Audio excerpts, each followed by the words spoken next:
jangan stres sangat. Saya laju je tapi tak stres. Tak stres tangan lah. Sebab esok modul yang berat. Modul strategi. Berat.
Putih. Oh, Kalau ini jadi di mana yang boleh putih? Oke, sama oke. Sedang memetik. Saya apa? Wah. Mana tuannya nih? Udah habis ini.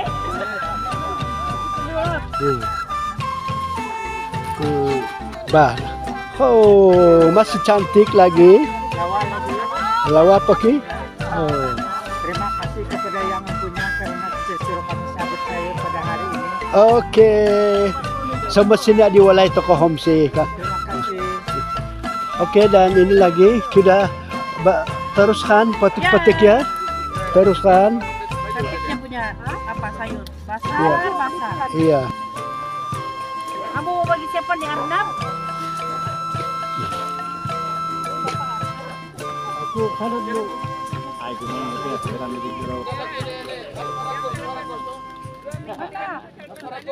Begitu boleh? Berapa kilo bawa? Banyak juga ini. Cukup 1 minggu. Hai. Lah, tidak. Lebih kan? Oke. Sekarang ini dia makan saya. Mas saya kan? Ini makan satu kampung. Satu kampung ah. Ngam. Bukan 1 minggu, satu kampung boleh makan. Satu kampung boleh makan kan? Oh. Terima kasih. Iya. Oke, sama.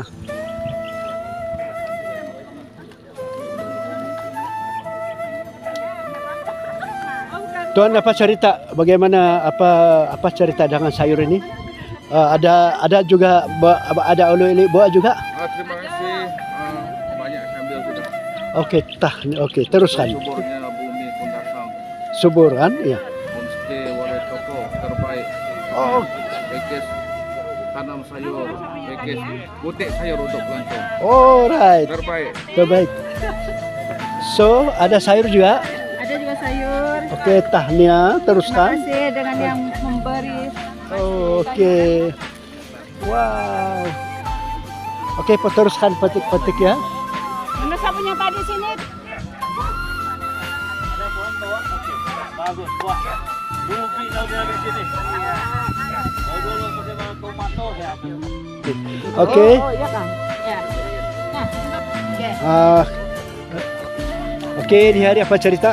Hari ini aktiviti kita untuk peserta-peserta khusus Kau Bingkil Miskin ialah melawat aktiviti di kebun Tanah Tinggi. Ya. So itulah aktiviti yang selalu biasa turis buat bila mereka melawat di homestay. Dan hari ini diorang ada peluang untuk memetik sayur dan boleh bawa sendiri. Ini hasil daripada tanaman sayuran nanti. Jadi di Kundasang saja ini Oh, kita boleh balik ke sini. Oh. oke. Pagi apa cerita pagi ini? Jadi pagi ini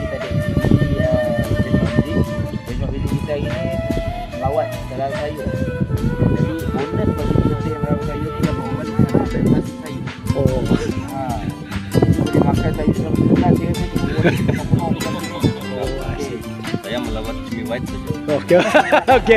Jalan. Oke. Terima kasih. Ada buah.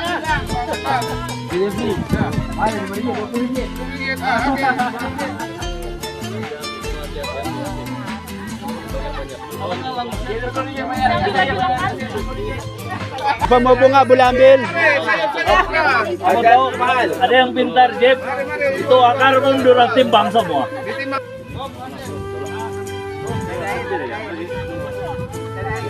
Bentar dulu. Oke, assalamualaikum dan juga selamat pagi semua. Apa kabar semua, sehat-sehat Pak? Nama saya Abdul Razman bin Fasil. Alias? Alias belum ada lagi. Insya Allah akan lama. Tapi lebih dikenal di Tayuki Serling lah. Nah, itu nama pentas saya kalau saya buat persembahan di mana-mana bin lah. Tayuki Serling juga. Kenal aja kan? Ruskia lah di bersama dengan Husni, dan di belakang saya ini adik saya Khairul Parihin Qasim, boleh panggil dia Pin. Pin, ha? Saya boleh panggil Tayuki saja, macam Cikun kan. Jadi hari ini kita di sini ini adalah tempat pusat pemeliharaan budaya dan juga pusat pembelajaran lah. Biasa kami diutamakan kepada budak-budak SK ya. Tapi ini kali warga emas sangat budak juga. Orang lama. Belajar klasik. Jadi warga emas, ini Taman warga Budaya Debaga. Inovasi Kundasang.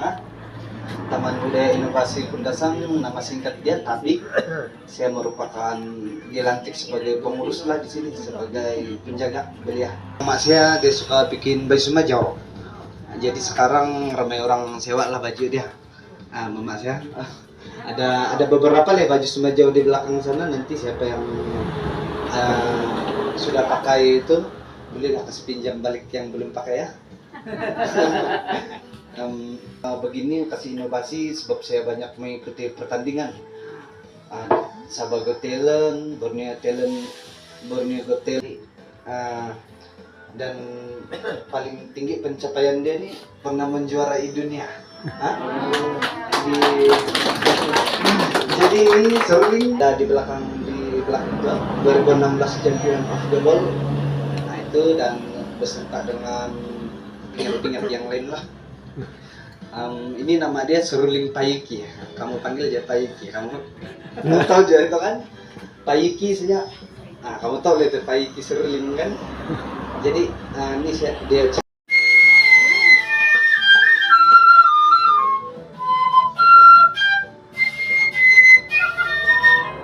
itu bukan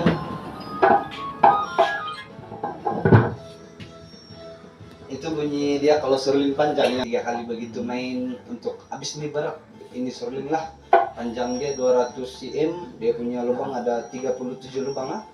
Dia punya chord 3 berlainan, 3 bunyi yang unik. Ini satu saya bunyi ini satu saya bunyi, dan ini 3 bunyi Ini selalu saya guna kalau time persembahan berkumpulan. Kalau saya bermain solo saya guna ini ya. Ini panjang sama ini juga lah. Dalam 1-2 lagu begitu. Kalau dalam kumpulan saya main ini paling dalam 3 jam begitu, inilah saya main selalu biasa saya bersama kumpulan.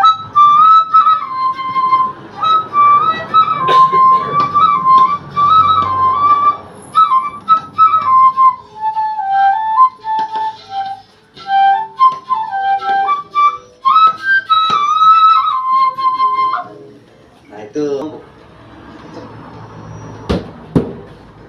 cara main dia ini saja, dia punya tempat pukul yang lain. Ini arabon ya, marimba bambu lah. Dia kuling kalau timbang.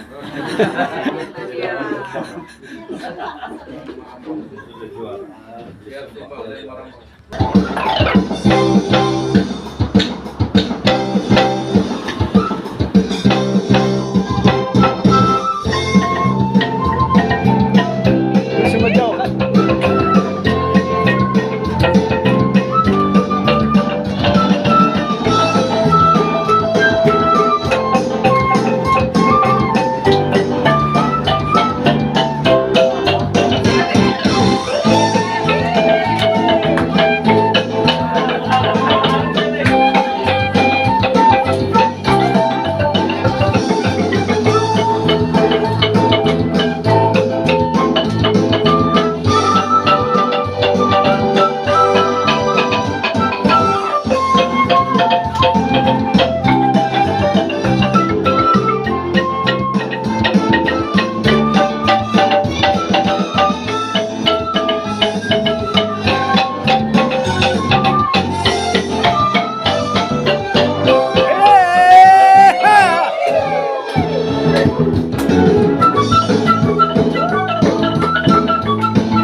Spontan.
baru dia berisi.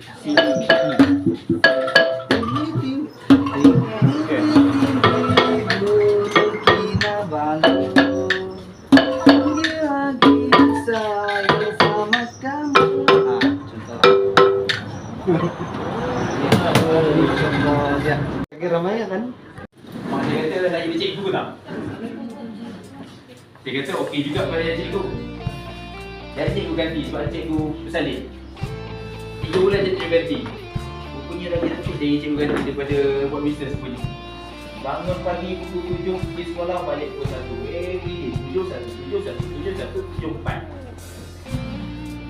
Sebab kita dah biasa dengan consultant. Sleepers tu kita laju lah. Cikgu kata sleepers ni kena makan masa dalam masa 6 bulan. Kita buat dulu. Lepas tu cikgu kata nak sambung tak? Saya kata tak nak sambung. Sebab cikgu saya bukan cikgu in proses. Saya sebenarnya kalau buka satu slide tu dah menceritakan tentang keseluruhan proses marketing. Saya buka lagi banyak slide. Saya boleh simpulkan daripada satu slide je. Nak simpul satu slide ke nak buka banyak slide? Simpul satu slide, okay, kita tengok. Tak pertama ada kita hiburan kita. Karaoke, BBQ kan, family day punya tempat. Selesai tak makanan pelanggan? Selesai. Memenuhi. Cuba satu je yang kita kena jawab keseluruhan tu apa dia? Quality. Kita dah bagi dia tidur. Kita dah bagi dia rehat. Kita dah bagi dia selesa. Kita dah bagi dia makan. Kita dah bagi dia hiburan. Lengkap yang dia nak. Package tu lengkap. Tapi adakah kita menjaga isi kualiti yang kita bagi? Bila sebut kualiti, dari sudut keselesaan, harga yang kita bagi. Tapi sebenarnya harga ni subjektif. Saya tak nak sebut harga. Sebab harga ni ada orang kata mahal, ada orang kata murah. Kan? Bergantung dengan apa yang dia nak. Kalau orang tak ada duit datang, mahal. Kalau orang ada duit banyak datang, murah. Tapi peletakan harga kita bergantung kepada produk yang kita bagi. Disesuaikan kualiti yang kita bagi. Kita tak dengar kata, produk awak ni mahal lah. Tapi kita punya kualiti kita bagi, ikhlas. Kan? Pelbagai. Okey. Biasa segmentation, kita akan ambil, kita akan buat segmentation sama ada dia tu kerja kerajaan. Sebab kita tahu kerja kerajaan macam mana. Dia tu, kita akan buat segmentation keluar daripada kerajaan, swasta, NGO, IPTA, dan sekolah. Bila kita dah buat segmentation yang tu, kita tahu mana kita nak fokus. Kan? Bila kita dah ada segmentation yang tu, baru kita keluar segmentation kedua. Umur 25 sampai 60. Lelaki atau perempuan. Gaji berapa? Ini tak pernah tengok tak gaji kata kita duduk sini berapa ribu bulan? Pernah tengok tak? Tak pernah tengok kan? Biasa yang datang sini pakai kereta apa? Kita tengok lah kan dia datang sini flight. Highlight. Jadi kalau kereta dia sendiri naik highlight berapa gaji dia? RM5,000 ke atas. Tak perlu tanya dia, kita tengok dengan gaya dia sudah kita tahu. Kan? Okey, ada setengah homestay dia letak gaji minimum yang kena duduk tempat dia adalah RM5,000 dan ke atas. Dia tak nak ambil yang rendah-rendah ni. Dia kata apa pening kepala lah yang yang rendah-rendah ni. Boleh ke? Boleh. Dia facility dia, rumah dia. Kan? Sebab apa rumah dia tu dia buat private. Orang satu customer masuk, 4 orang, 5 orang, dia tutup pagar. Kunci. Itu kan nak bawa ke rumah tu. Jadi, ayah nak pergi mana? Saya nak pergi hotel ni. Kita kata, tak, pergi ke homestay. Pergi homestay tengok. 3 minggu dia masak. Jadi kalau dalam kelas marketing, paling banyak kita attack perempuan. Sebab tu dalam media sosial, kan, dalam media sosial, penampilan poster, ayat copywriting, semua menjerumus ke arah wanita. Pergi tengok kan? Sila datang ke homestay kami. Anda akan relax bersama anak-anak. Siapa yang relax sama anak-anak? Bapak ke? Mak. Bapak kalau boleh ngopi kat luar. Kan?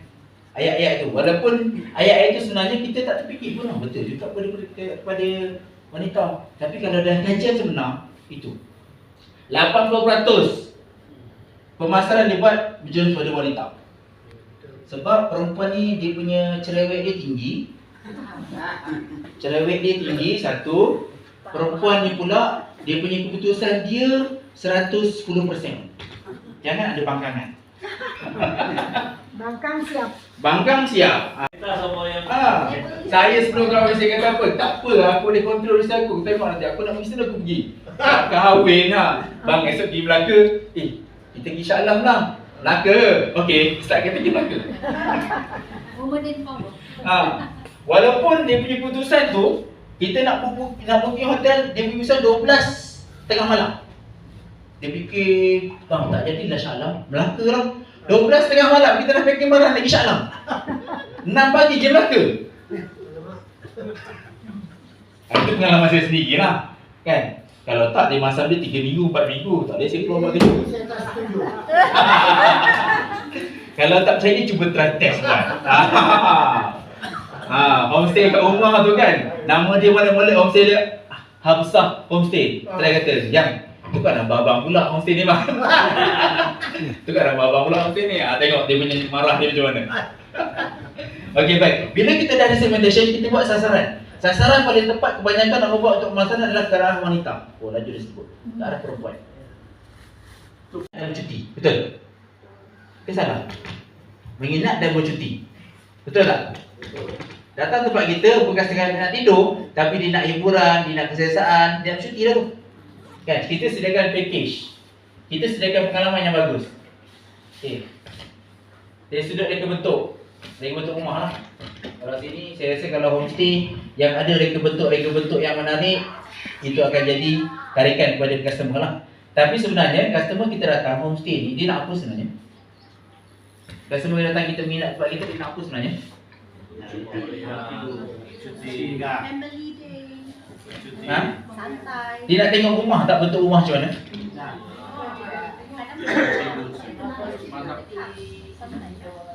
Holiday. Holiday. Tapi orang homestay dia bukan bekerja, dia belajar dan belajar. Okay. Customer kita datang,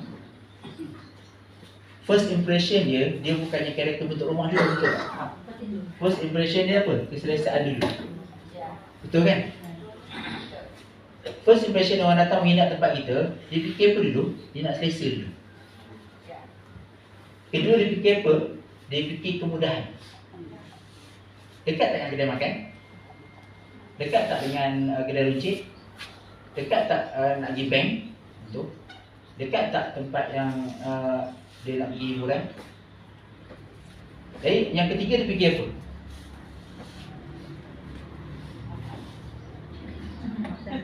Dia fikir apa orang datang tempat kita? Biasanya suasana, view. Yang lepas tu baru dia fikir reka bentuk dan sebagainya. Tapi kalau kita dah sediakan dulu dengan keadaan keselesaan dulu, kan? Kita takkan nak tukar bentuk rumah kita, betul tak? Kecuali kalau kita dah ada satu tanah, satu ekar yang belum kita build up ikut reka bentuk. Itu lain. Yang tu. Ini bukan soal keselamatan tapi lebih kurang. Pernah berlaku di tempat saya juga. Kan waktu campaign ada gaduh-gaduh. Ada gaduh-gaduh ni, ada pembangkang, ada kerajaan. Okey. Bila kerajaan dia tahu ni homestay ni dibawa motek kerajaan lah. Kerajaan datang buat markas apa semua, semua meriah. Pembangkang pun mau buat juga, dia buat tempat yang sama tempat saya. Kerajaan marah. Dia lapor pergi polis, dia bilang itu Mr. Homestay, dia cakap dia bantu kerajaan, bantu pembangkang. Cakap, saya bilang boleh, saya kasih keluar, kau bayar saja, bukan mahal, 60.000 saja, tidak masalah. Jadi itu polis pergi tempat saya, mau tangkaplah saya bilang. Tapi sekali dia jumpa sana tengok salah sedikit. Yang penting kita ini homestay berdaftar. Kalau homestay dikatakan yang haram itu, saya tidak boleh jawab. Tapi kalau kita berdaftar, ada persejilan, bila ada saya cek yang pasal tidak masalah. Sebenarnya kalau homestay tidak berdaftar, ini jangan bilang orang sabu. itu kerajaan negeri pun akan cek sana tanpa ada orang menginap yang sabu pun di saman juga, didenda juga, diserbu juga. Sebab daripada ini kan ada orang komplain, Kepidin KK buat polis, dia serbu apa itu, dia bilang ini kau buat di sini ada kebenaran atau tidak. Pertama soalan polis itu dia bilang kamu ada DP kan, dia bilang. Kau tahu apa itu DP? Development Plan. Kalau kau homestay Aram, kau tidak daftar dengan Motek, kau kena buat DP dulu, Development Plan, baru kau minta kebenaran pada kerajaan untuk buat, walaupun tanah sendiri. Tapi ada orang lapor dan ada polis datang. Jadi maksud dia dalam semua keadaan bukan saja sabu, kalau kita langgar peraturan, memang ada orang akan lapor. Cuma kita bernasib baik kalau ada kawasan daerah yang bagus semua dia tidak pandai lapor. Kalau ada musyawarah, biarlah pada itu kita juga baik ini. Jadi yang penting sekarang kalau ada yang begitu minta dia punya identitas pendaftaran begitu, kan?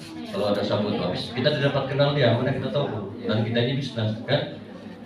Yang keduanya kalau kita spesifik kepada keselamatan, kamu ada Tuhan, kamu dihilirkan di hulu. Kalau pantai dihilirkan kan. Oke, saya ambil overall keselamatan. Oke, saya di tim Sen Malaysia dan juga duduk di Diskom, di barisan Diskom, pantai barat, pantai timur, sampai tadi Ladatu Pikitawang.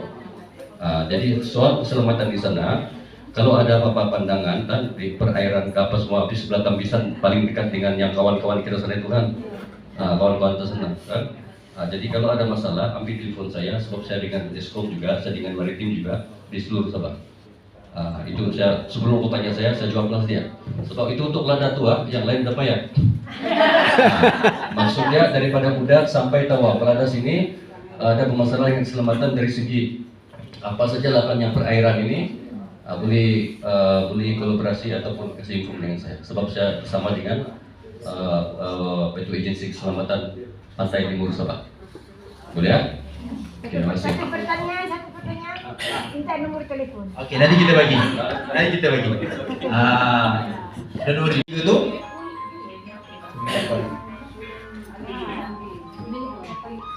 scammer. Ada ringkas je daripada slot pertama sampai slot yang terakhir. Daripada pertama kita buat value proposition, kita pergi pada strategic planning, kita pergi kepada product development, travel agent, kita pergi kepada subhanallah, break even analysis, kita pergi kepada SOP, kita pergi kepada proses pemasaran dan pitching, dan kita pergi kepada project management yang kita sentuh dalam bidang yang sama. Keseluruhan tu sebenarnya adalah proses macam mana kita nak buat sesuatu perniagaan berdasarkan pengurusan perniagaan. Kalau kita belajar mulai buku, dia banyak bab-bab yang kita belajar. Tapi keseluruhan ni kalau kita tengok betul-betul, kalau kita nak buat interview, kita kena buat dalam bentuk timetable kita bagi yang Sim tak buat. Kita nak buat SWOT, boleh guna yang tu. Kita nak buat marketing proses, boleh guna yang tu. Kita nak buat strategic planning, boleh guna yang tu, supaya kita dapat terus detect kat mana sebenarnya kelompongan dan masalah yang perlu kita baiki. Yang tu. Dan model-model sampai sekarang ni kita kan akan detailkan lagi masa kita turun ke coaching-coaching tu nanti. InsyaAllah. Ada persoalan kita akan detailkan coaching tu nanti. Sediakan banyak-banyak soalan. Kita pun akan sediakan banyak soalan saya. Saya pun akan kena tanya juga masa turun tu nanti kan. Bulan sehingga 20 bulan. Jadual saya akan keluarkan dalam grup tarikh sebenar bulan 5. Okey, dalam bulan 15 sampai 5 sehingga 28 bulan 5 kita akan buat coaching 2. Tapi jadual tarikh sebenar saya akan masukkan dalam grup. Tapi yang lingkungan tarikh tu. Itu. Okey, baik. 15 start.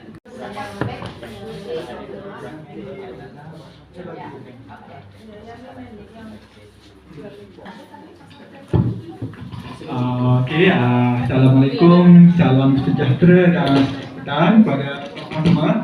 Pertama sekali saya nak ucapkan tahniah pada tuan-puan semua atas komitmen selama 3 hari 2 malam ni. Untuk pada petang ni kita dah tamatlah dua modul untuk program LDBC ini, iaitu banker dengan benchmark visit yang tuan-puan pergi pagi tadi. Okey, so kita akan ada dua lagi modul. Okey, iaitu first tu coaching, macam yang Encik Azrul bagi tahu tadi, dia akan pergi ke tempat tuan-puan semua sebanyak 3 kali. Nanti dia akan kontak lah tarikh apa semua tu coaching sebanyak 3 kali. Okey, yang kedua, tuan-puan semua kita akan kumpul macam ni balik sebanyak 2 kali untuk latihan sebanyak 2 kali. Dekat belakang layar tuan-puan semua tu boleh nampak kan? Ada latihan pertama, ada latihan kedua. Okey, yang ni kita akan kumpul macam ni selama 2 hari 1 malam. Training pertama tu, okey, saya nak minta tuan-puan semua lock tarikh tu pada 10 Mei. Okey, yang ni mungkin kita buat dekat hotel dekat KK. Tarikh tu yang tu yang mana confirm 10 Mei. Okey. Yang kedua 10 dan 11 Mei. Okey, yang kedua pada bulan Jun, bulan 6 pada 6 Jun. 6 Jun, 6 hingga 7 Jun. Okey, tempat yang ni nanti saya akan beritahu balik dalam group. Okey, untuk 2 tempat ni. Okey, lepas tu tuan-tuan semua boleh tengok WhatsApp group tak masing-masing? Sebab dalam WhatsApp group tu saya ada hantar feedback form. So saya nak minta respon tuan-tuan semua, bagi feedback lah apa pendapat tuan-tuan semua sepanjang untuk program 3 hari ni di Homestay Walai Toko ini. Jadi saya nak minta masa tuan-tuan semua sebanyak 5 minit untuk isi sekarang, boleh? Dalam WhatsApp group je. Dalam sepanjang proses hari pertama sampai pagi tadi sampai sekarang, saya mohon maaf. Sebab yang baik itu datang daripada Allah dan yang buruk itu datang disandarkan pada diri saya. Sedihnya, sedih juga. Sedih juga. Sedih. Tak tahu kenapa mood tu jadi sedih tiba-tiba. Sebab setiap pertemuan pasti ada perpisahan. Dan perpisahan mesti ada tangisan. Tiada maaf dan bagimu. tangisan membawa kejayaan. Tiada maaf bagimu. Tiada maaf bagimu. Tiada maaf bagimu. Lagu. Kau pernah tak apa? Dia kalau nak pergi minta maaf dia pergi mesti guru je. Nah itu lagu, tajuk lagu. Tajuk lagu. Okey, baik.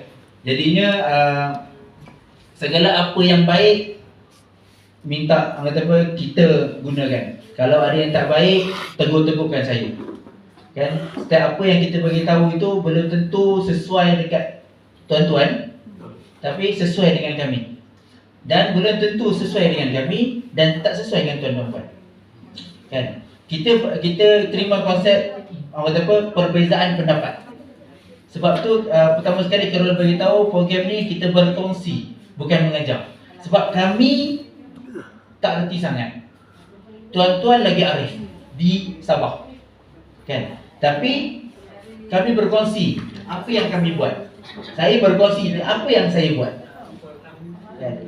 Jadi itu. Yang baik teruskan guna supaya perniagaan kita boleh sustain dan homestay Sabah jadi salah satu homestay negeri yang terbaik di Malaysia.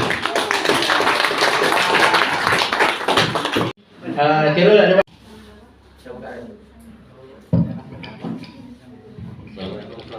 salam sejahtera, terima kasih. Itu saja.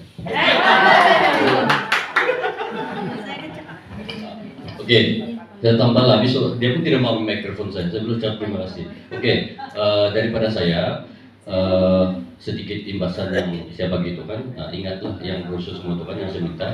Kalau tidak paham, cepat-cepat WhatsApp kami, saya Carol atau ini tentang tugasan itu lah. Dia lama tuh baru siap, dia udah diambil di penghujung rancangan ini, begitulah kan. Lepas itu tentang yang akan datang itu tempat-tempatnya itu kami sedang tengah bincang dengan orang juga di mana lokasi yang kelas akan datang itu lah. Jadi sementara ini belum lagi ditentukan, belum ditentukan sebab saya antara kuasa veto dalam penentu itulah di mana aku pergi. Tapi kalau hin Datuk Sariman semalam dia bilang tepi sungai, dia bilang ada apa? Kamu itu bukan sungai jeram. Dia bilang tepi sungai, dia bilang itu dah jawab kemarin kan. Dia sebut keke, tapi kalau tepi sungai ini Kalau hotel sana Taman Haji saja, tapi itu pun bukan sungai, itu parit. Nah, jadi maknanya maksud Dato' Sariman ini bukan di hotel ini. Habis tadi aku dengar ada sebut hotel, ini bukan hotel nih, tapi sebut keke dekat berhampiran tepi sungai. Yang keke ini Taman Haji saya cek semua parit yang banyak. Dari sungai. Berarti sudah sah kita punya tempat ini mungkinlah 99% di homestay yang ada sungai. Kan? Oke. Anda tahu lagi nanti kami tahu. Nanti orang akan beritahu. Saya cadang saja nanti orang juga yang akan setuju. Saya cakap siap puasa video itu masih tentu, tapi approval orang juga scan juga. Puasa video saya approval scan. Ada 2 bisa tuh. Kan? Jadi itu saja. Oke. Apa yang saya